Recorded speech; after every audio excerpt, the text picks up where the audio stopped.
I need to keep fighting the best. I thought the last three guys are best in the world, so I need to keep that run going. And I feel like the AJ rematch would be a positive step. You know, Daniel Dubois will defend his IBF World Heavyweight title in February, and Anthony Joshua could very well be the contender.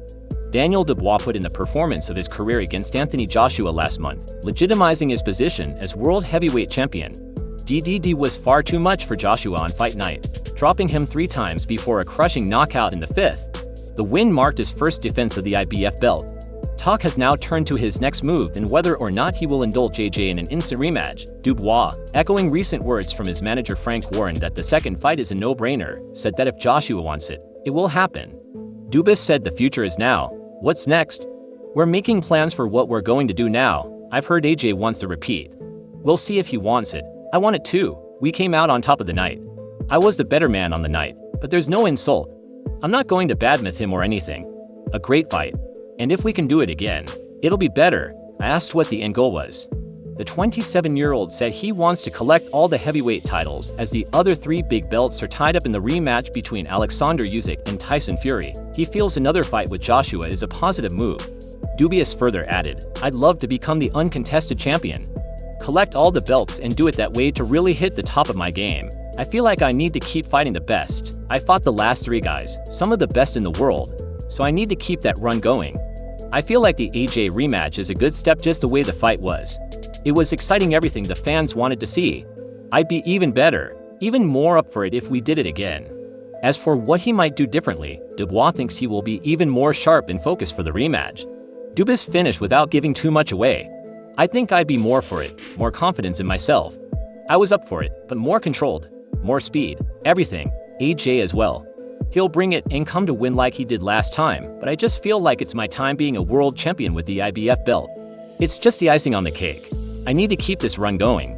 Dubois promoter Frank Warren praised his performance, stating that he would defend his belt again in February 2025. Warren then said he would put Joshua in the other corner if he could. Once we know where AJ is, and once we agree to terms, then it'll all fall into place.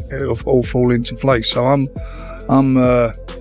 and so with me, that's an open door. You're pushing the door open. Warren thinks that the tactics employed by Dubois during his fight against AJ were well executed and led to a deserved victory. He suggests that critics should recognize the success of Dubois' strategy rather than solely focusing on Joshua's approach. Warren stated they keep saying AJ got his methods wrong. I don't think it was about methods. The best fighter won on the night. He got it dead right. The methods Don used did a brilliant job. Everything worked out as we thought it would work out by putting him on the back foot. Warren considers it an obvious choice and is hoping that negotiations will move quickly so that they can plan for an event in February. He also notes that time is of the essence for Joshua, who is approaching an age where he needs to make major decisions in his career. Warren further added that for me and Daniel Dubois camp, the repeat is a no-brainer. I hope it will be worked out this week because February will quickly be upon us and we want to get that card in shape. All I know is that Daniel is going to be out in February. The other thing you've got to look at with AJ is he's 35, so you know. Plus Turki Alalshikh also hinted at a possible Anthony Joshua vs Daniel Dubois rematch date, speaking in a recent interview ahead of the Arum BBV vs Dimitri Bivol clash. The Saudi matchmaker made a series of revelations. Turki stated, "See in February again, Queensberry against Matchroom 5 vs 5. We will finish it maybe this week with a big surprise, and then let us see the result about this fight. The result of the big fight. December 21st, St. Alexander Usyk Tyson Fury Joshua Dubois Tyson Usyk, everyone on the line. This is what we want. We want the big fights and to see who's really the best fighter in each division." Coming to what the pros have to say about the rematch, promoter Bob Arum has now weighed in with his thoughts, saying he thinks it would be the completely wrong move for AJ to rematch. Dubious. He stated, "Does Joshua have any ability to reach the highest level again? That remains to be seen. I think he is very vulnerable. Oh yeah, I think Daniel Dubois would stop him again. I think the silliest thing for Joshua would be for him to fight Dubois again." Instead, Arum felt that Dubois should target the winner of the rematch between Tyson Fury and Alexander Usyk in December. Bob further added that the fight makes the most sense and it does no matter who wins between Usyk and Fury. If Fury wins, it is a fight that would do massively well in the UK, where it belongs in Wembley Stadium. If Usyk wins again against Fury based on the controversy over their last fight, I think it would be a massive fight if I'm drawing everything up, which I'm not. I think that's the fight where Dubois should fight the winner of Ace of Fury on the flip side. Eddie Hearn stated that Joshua will never forgive himself if he doesn't take the rematch with Dubois and avenge his devastating defeat against him. To make it very, I don't think AJ will be able to forgive himself. Eddie Hearn believes that if Anthony Joshua decides to forego the opportunity for a rematch, it could have a lasting impact on him, creating feelings of regret that might linger in his mind. Eddie Hearn emphasizes the importance of this moment, suggesting that the pressure and stakes are significant. He is confident that this sense of urgency will drive Joshua to embrace the chance to fight again. He feels that the possibility of looking back and wondering what if could be a strong motivator for Joshua to take action, reinforcing the idea that this rematch could be pivotal for his career moving forward. Hearn stated, "What you have is a straight shot at the heavyweight championship against a guy that we believe he should have beaten and we all believe we can beat. I don't think AJ will be able to forgive himself if he doesn't take the rematch from me. He'll say, 'Let's run it back.'" Hearn emphasizes that Joshua's goal isn't just about achieving knockout wins. Rather, his main focus is on reclaiming the heavyweight championship title. Eddie Hearn recognizes the importance of fostering a strong mental attitude but points out that they have already made considerable progress in rebuilding Joshua's confidence after his previous defeats, especially the ones against Alexander Usyk. He further added that he doesn't want knockout wins. He wants the World Heavyweight Championship. "I get it. Maybe mentally you go in with a little more momentum. We haven't got time for momentum, we've done the rebuild. The rebuild was done after USK. We had 4 fights, and then we went in with Dubois. If Ben Davidson and AJ believe that's the route, then maybe we'll do that." Hearn expresses confidence that Anthony Joshua has the capability to defeat Daniel Dubois, although he is uncertain about the exact timing of their rematch. He mentions that this anticipated fight could take place in February, highlighting that the outcome of the upcoming Tyson Fury vs. Alexander Usyk bout will also significantly impact Joshua's future. Hearn acknowledges that the results from that fight could alter the landscape of the heavyweight division, potentially affecting Joshua's path and opportunities moving forward. Do we wait for Tyson Fury? If Tyson Fury loses, I think AJ and Fury should have 2 fights and sail off into the sunset. If Tyson Fury wins, he defends against AJ for the unified World Heavyweight Championship, so we get another crack at the title there as well. In AJ's mind, he'll want to go straight back in with Dubois. I know what he's like, but this is a very important decision. But the coach of Daniel Dubois, Kieran Farrell, is firmly convinced that a rematch with Joshua could potentially spell the end of the former champion's impressive career. He expresses concern that another defeat could tarnish Joshua's legacy in the sport. Farrell advises against a quick return to the ring, with Dubois emphasizing the dangers of facing a young and determined fighter. He highlights Dubois' formidable punching power and compares him to a modern-day Mike Tyson, suggested that if Dubois gets the upper hand, it could lead to a decisive finish. He stated, "If I were advising Joshua, I wouldn't be telling him to jump back in with Daniel Dubois, a young, hungry 27-year-old lion that I see day in and day out. I know what he is capable of, and Joshua does too. Now if Daniel is somebody hurt, they aren't going to see the final bell. He's a devastating puncher, and I'm only talking facts here. He's like a modern-day Mike Tyson, but a bigger version." Hill also suggests that Joshua should consider focusing on a high-speed bout with his longtime rival Deontay Wilder instead of rushing into a rematch with Daniel Dubois. He believes that this fight could be a critical moment for both fighters, offering a chance to revitalize their careers and legacies after facing recent setbacks. Farrell emphasizes that a win for either Joshua or Wilder could provide a significant boost in confidence, making this matchup an appealing option. He further added there are other fights there for Joshua. Farrell insisted he could do the Deontay Wilder fight. That would be a worthy fight between the massive names who both need a big win right now. A win for either of them in that fight would give them a load of confidence. They've been linked together for a long time and are both now coming off defeats. It would make sense to do that fight. Teddy Atlas shifts the focus to Dubois' tactical approach during the fight. He highlights how Dubois strategically utilized his jab to create challenges for Anthony Joshua, preventing him from effectively timing his own counters. Atlas underscores the importance of distance management in heavyweight boxing, how Dubois executed this aspect to his advantage. Atlas stated he came in behind the jab at the right distance where he could back up. Joshua made it hard for Joshua to time him with his right hands. Make it difficult, put bugs on the windshield. Make it difficult to see as he came in.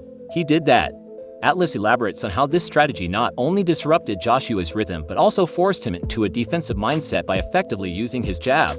Dubois created openings and minimized Joshua's offensive opportunities, illustrating a calculated approach to the fight. This analysis reinforces the idea that Dubois' success was not just about raw power. It was also about intelligent ring generalship. making him a formidable opponent in their matchup. At the end of the day, yeah, he hit him a right hand. Yeah, Joshua showed his flaws, technical flaws. And anytime a guy gets knocked out, in my business, it's usually, yeah, the guy's got power, but it's usually because there was a flaw that the guy exploited that landed the punch. Teddy Atlas emphasizes that while power plays a crucial role in knockouts, it's often the technical flaws in a fighter's technique that lead to their downfall. He highlights that Anthony Joshua's vulnerabilities were evident during the fight, suggesting that Dubois capitalized on these weaknesses to deliver the decisive blow. A flaw. And the flaws of Joshua definitely were exploited by Dubois. But again, it wasn't that. It was that. But it wasn't. It was the man that was capable of taking what he had to take to get there to throw those punches. Dubois took a couple right hands early on. He took a few. And that's what he did. He took them. Teddy underscores the importance of technical proficiency in boxing, as even elite fighters can be caught off guard by skilled opponents who can exploit their errors. Furthermore, Teddy Atlas shifts the focus to the physical attributes of the fighters, particularly their chins, which are crucial in determining a boxer's ability to withstand punches. He reflects on the contrasting durability of Daniel Dubois and Anthony Joshua, setting the stage for a comparison of their resilience in the ring. He stated when it came down to chins, Daniel Dubois' chin was better than Joshua's. People say, well, you got stopped. No, his constitution was weak. His chin was never questioned. Atlas underscores that despite Joshua's knockout loss, it doesn't necessarily reflect on his chin strength, but rather on his overall physical condition and mental state during the fight. He implies that Dubois' ability to absorb punishment without faltering played a significant role in his performance, reinforcing the idea that durability is a key factor in a fighter's success. No! His constitution was weak. His chin was never questioned. Dubois' chin was never questioned by Joyce, by Usyk, by anyone. It was his constitution, it was his inside, it was his belief. It was that. And now that is fire tested. That is iron now. That is something to be proud of. And he is proud of that. It highlights the importance of not just power, but also the structural integrity of a boxer's physique when facing heavy hitters. Teddy Atlas passionately emphasizes Dubois' incredible resilience and determination. He paints a vivid picture of the mental battles every fighter faces, illustrating that Dubois didn't just confront his fears. He fought back with unwavering courage. The door. And the devil knocks at everybody's door. Everybody's door. And whatever you do, the temptation to give in, to say you're not good enough, I can't handle it, I capitulate, I spit the bid, I quit, whatever you want to call it. The devil knocks at everyone's door. He found out that he could freaking open the door and punch the devil in the face and said, get out of here. Get out of here. You're not taking my soul. I am not to be taken. I am not to be grabbed. Tricasora believes that Anthony Joshua should go for a rematch with Daniel Dubois. He expresses confidence in Joshua's ability to win this time around, suggesting that Joshua needs to learn from his past mistakes and make the necessary adjustments. Joshua sees this as a pivotal moment for Joshua to reflect on what went wrong in their first fight and take steps to correct those issues. He said the best thing is the rematch. I believe Joshua wins in the rematch. He has to change his ways. If he wins in the rematch, he'll go back and look at it and say, this is what I did wrong. This is what I'm going to fix, and he'll fix it. That is it. It's just one of those things. Gilad Zhang offers a stark warning to Joshua regarding a rematch with Dubois, labeling it a potential career-ending fight. He expresses his concerns about the risks involved in taking such a challenging bout instead. Zhang suggests that Joshua should consider facing Deontay Wilder, as both fighters are currently at similar points in their careers. He notes that their shared recent losses could make for a compelling matchup. Zhang said if you're going to a rematch like that, I don't think it's a positive thing. I think it's a career-ending match if he takes that route. Also, I've heard people say that he has one loss and Deontay Wilder has one loss recently, so I think maybe that's a fight to put together to think about, but I really don't know. It's a question only Joshua can answer based on his own experience. Otto Wallin has also weighed in on the discussion, advising Anthony Joshua to avoid a rematch with Daniel Dubois following his recent loss. Wallin, who has faced Joshua in the past, believes that unless Joshua feels genuinely prepared to win, there's little benefit in taking on Dubois again. He underscores the risks involved in such a matchup after a significant defeat and urges Joshua to carefully evaluate his options before proceeding. He said, I wouldn't advise for it for now. I don't see a reason for it. The straightforward answer is to say no. He shouldn't rematch. Wallin also pointed out that Joshua's defensive lapses during the previous fight with Dubois raised concerns about his readiness for a rematch. He noted that Dubois was able to land punches easily, indicating that Joshua may not have been adequately prepared. Wallin believes that Joshua needs to enhance his defensive skills before considering another fight with Dubois, emphasizing that the former champion must be more vigilant to withstand the kind of pressure he faced previously. He further added, "Dubois did a really good job with Joshua. I felt like he was caught off guard. He never got into the fight that was Dubois' night that he came out and was able to hit Joshua so easily. When I fought Joshua, he had excellent defense. I felt it was hard to hit him, but Duo landed everything. He had his hands really low, which surprised me, and he had his chin up in the air." Also, Wallin suggested that Joshua may have underestimated his opponent. He believes this miscalculation played a significant role in Joshua's defeat. He emphasizes that if Joshua is genuinely committed to improving and wants to avoid repeating the same mistakes from their initial bout, he might contemplate a rematch. However, Wallin warns that if Joshua is not ready to learn from his previous errors, he should seriously reconsider the idea of stepping into the ring with Dubois again. At this time, I wouldn't advise for it. But, if Joshua feels that he can change some things and do better, that they know that there's some things that they could have done better, that they have time enough to work on, maybe it could be a good idea. But for right now, I don't see a reason for it. But, it obviously can change, but it's really hard to say for me. It's really up to the team, his team and him. And they know how he was looking in sparring. And Teddy Atlas shared his strong perspective on Joshua's defeat to Daniel Dubois, asserting that the fight revealed vulnerabilities in Joshua's skill set. He points out that Joshua's past mistakes, which may have gone unnoticed in earlier fights, were fully exploited by Dubois. Atlas urges Joshua to reflect deeply on his boxing future in particular. If financial gain is his only motivation for continuing, he aligns with Ricky Hatton's suggestion that Joshua should consider retirement if he is solely in it for the money. Atlas said, "He's got to Dubois. Do I retire? He doesn't have to fight again." Ricky Hatton said he should retire. "I agree with Ricky if it's just about getting another 150 million pounds. If it's that you've got enough, go off into the sunset. You're loved, but if something keeps you up at night, you must fight for yourself again." Atlas acknowledges that while Joshua has the potential to improve and make a comeback, he must learn from his experiences and correct the mistakes that have surfaced. He stresses that if Joshua fails to make necessary adjustments, it may be time for him to consider stepping away from boxing altogether. Atlas believes that without a commitment to change, Joshua risks further setbacks that could adversely impact his legacy in the sport. He further added that Joshua got exposed. "If you return, you must determine your mistakes and past mistakes. Even if you've gotten away with it, it's still wrong. It has to be corrected. If you correct it, maybe you can come back and do something huge again." Tony Bellew offered his perspective on how Anthony Joshua can successfully face Daniel Dubois in a potential rematch. He is confident that Joshua has the ability to avenge his earlier defeat, provided he makes the right adjustments and employs effective strategy. Bellew highlights the need for Joshua to learn from his past errors, refine his skills, and concentrate on his strengths to secure a win. He draws a vivid comparison to legendary heavyweight battles, suggesting that if Joshua approaches the fight with the right mindset and aggression, he could achieve a decisive victory. He stated that if he takes the immediate rematch, "Is it one I think he can win? Absolutely. If Anthony Joshua comes out and lets his hands go and meets Daniel Dubois head-on and lands first, the fight is over." But he didn't, and that's not what happened if Anthony Joshua meets him head-on and lets his hands go.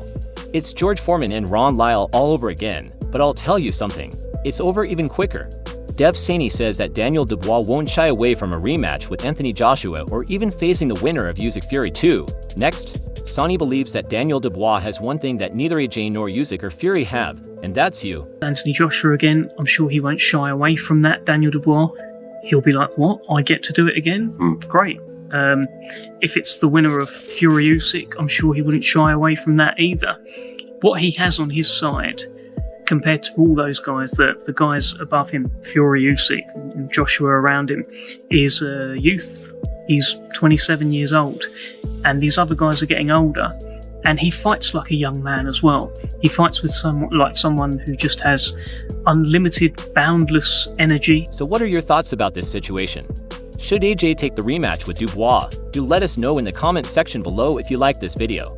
Make sure to subscribe and check out some of our other videos on the screen right now.